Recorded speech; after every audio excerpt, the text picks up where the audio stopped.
welcome back to my YouTube channel. So magluluto tayo ngayon ng butter seafood.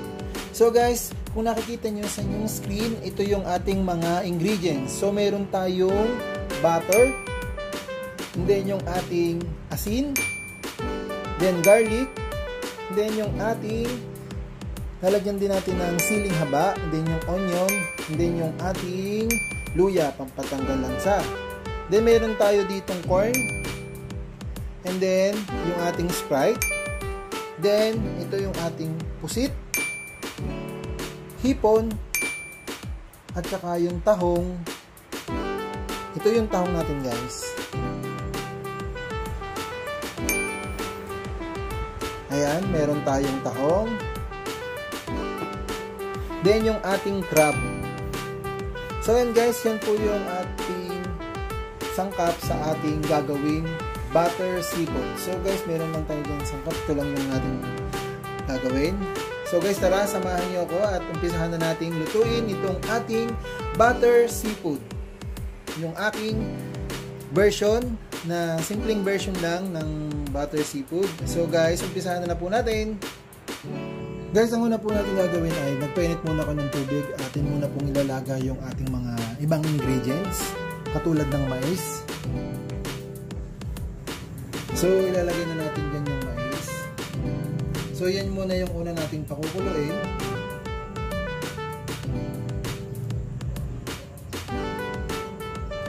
So yan guys.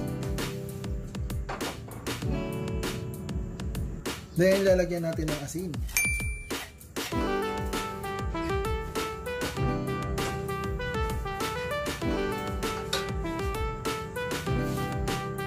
Lagyan din natin ng pamintang durog.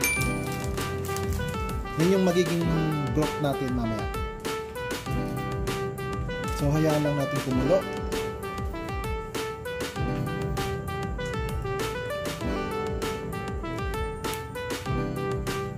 Yan.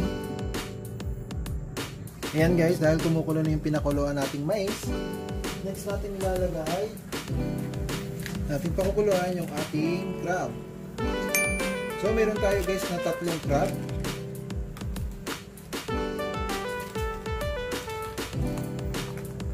Yan.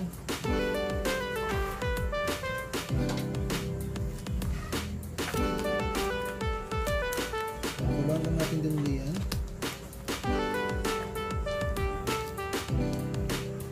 Then ating tatakpan. So guys, silipin na natin yung ating pinakukuluan na crab. So yan. Then konti pa. Pakuluan pa natin siya ng konti. Then isiset aside natin yung crab. Hayaan lang natin dito sa pinakukuluan natin tubig yung ating mais. Dahil marami pa tayo pakukuluan na seafoods.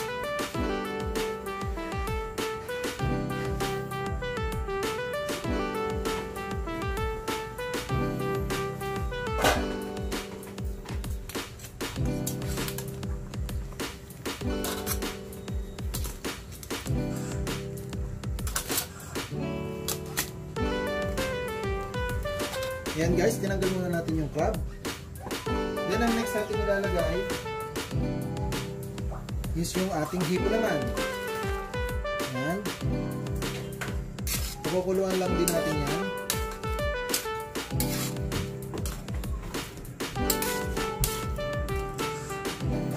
Then takloban natin.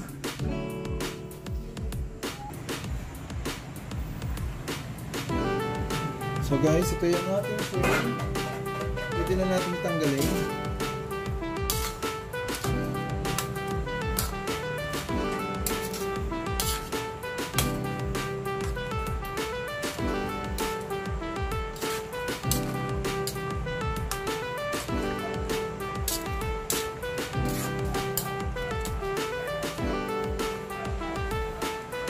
Next natin ilalagay naman yung ating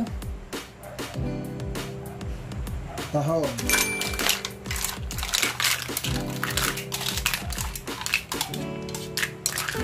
So yan guys, nilagay ko na rin para mamaya na natin tatanggalin lahat sabay-sabay. Ayan. So pakuluan lang din natin yun. Isama na natin yung tahong.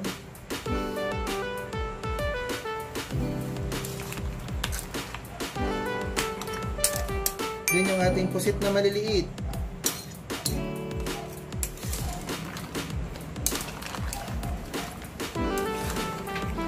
Tinanggal ko lang yung crab kasi medyo malalaki siya. Kaya lang, 3 piraso lang naman. Ayan guys, pakuluin lang natin maigi. Tapos tatanggalin natin siya mamaya. Kapag ka bumuka na yung ating tahong. So yung hipon, lutong-luto na siya. Yan. Then tatakluban lang ulit natin.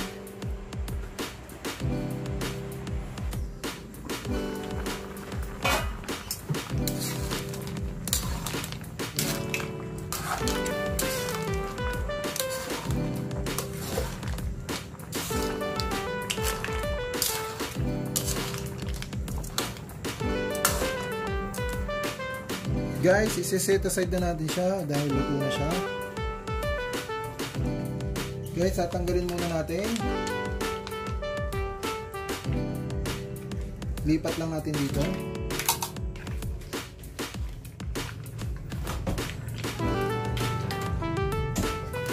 Isama na natin yung ating mais.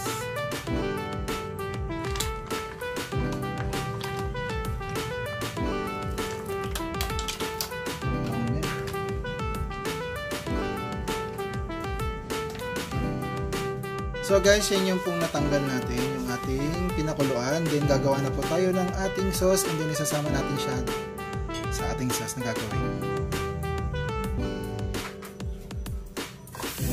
Gawin lang po natin yung butter. Yan.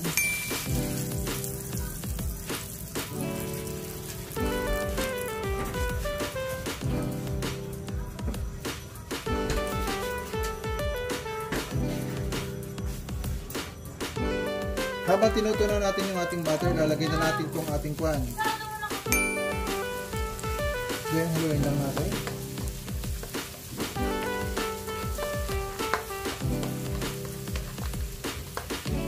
Ayan. Then, lagay na rin natin yung ating onion.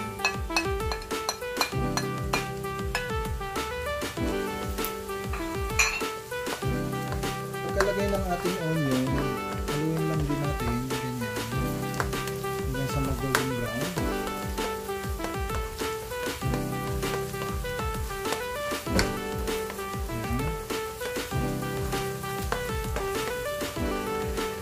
Next natin lalagay dyan is yung ating siling haba at saka yung ating luya. And guys,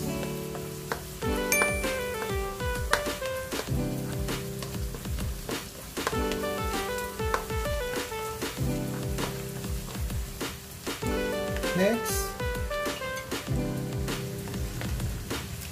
nilagay na natin itong ating oyster sauce.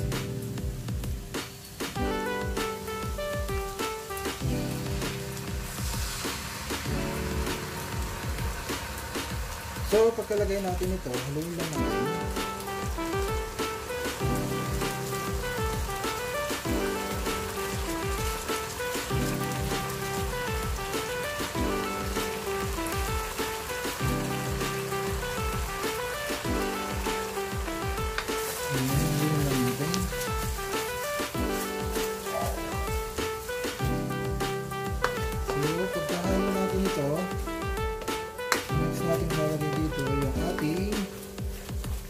Lagyan natin ng konting asin, then paminta.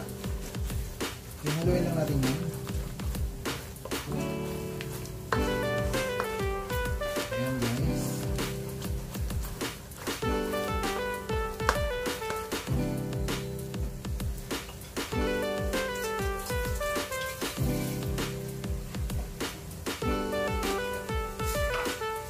Then lagyan natin ng konting asin.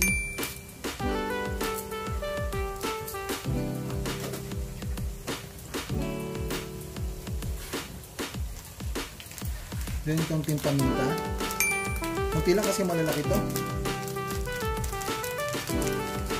Ayan. mix ulit natin. Pagkatapos natin itong i-mix, ang next natin ilalagay yung ating pampalasa, yung ating Sprite. Then, lalagay na natin yung ating Sprite. Yan. So, ang Sprite natin ginamit ay yung 290 ml. Then, i-mix lang ulit natin. So, pag medyo kumulo ng konti, ilalagay na natin yung ating seafood. Then, pag kinulang sa baw, lagyan natin yung ating pinagpakuluan.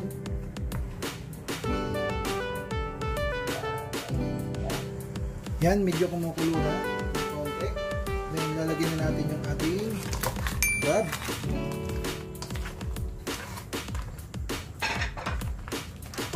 Haluin lang natin maigi para manuot sa ating seafoods yung ating sauce. Ang next natin ilalagay dito is yung ating tahong, hipon, saka yung maliliit na pusit, hindi yung ating corn. Ayan. Next natin ilalagay yung ating seafood na, yung hipon. Ayan, at saka yung ating mais. Then, imimix natin lang siya.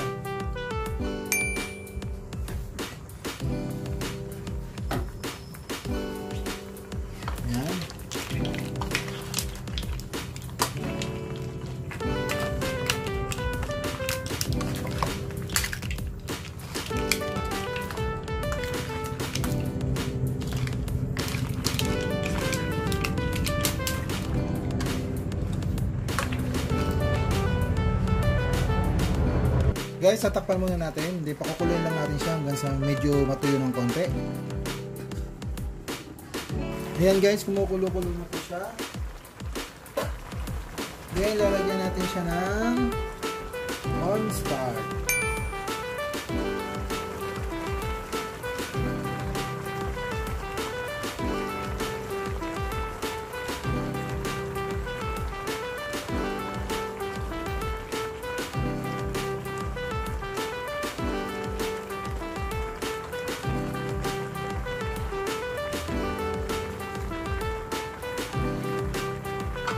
Then, haluin lang natin.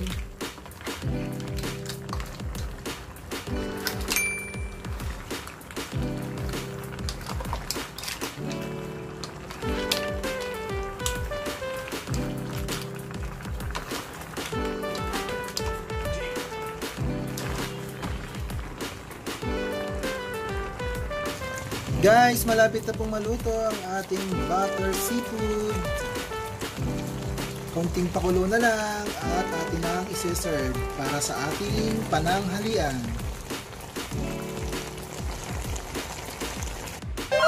Guys, tapos na po yung ating butter seafood. So, yan na po. Nakaprepare na po sa ating serving bowl.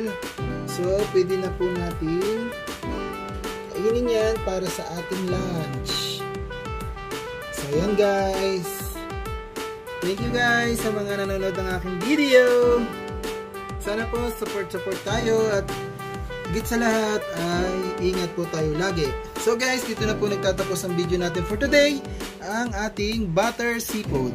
Guys, kain tayo. Ito na po yung naluto namin. Salamat! See you to my next video.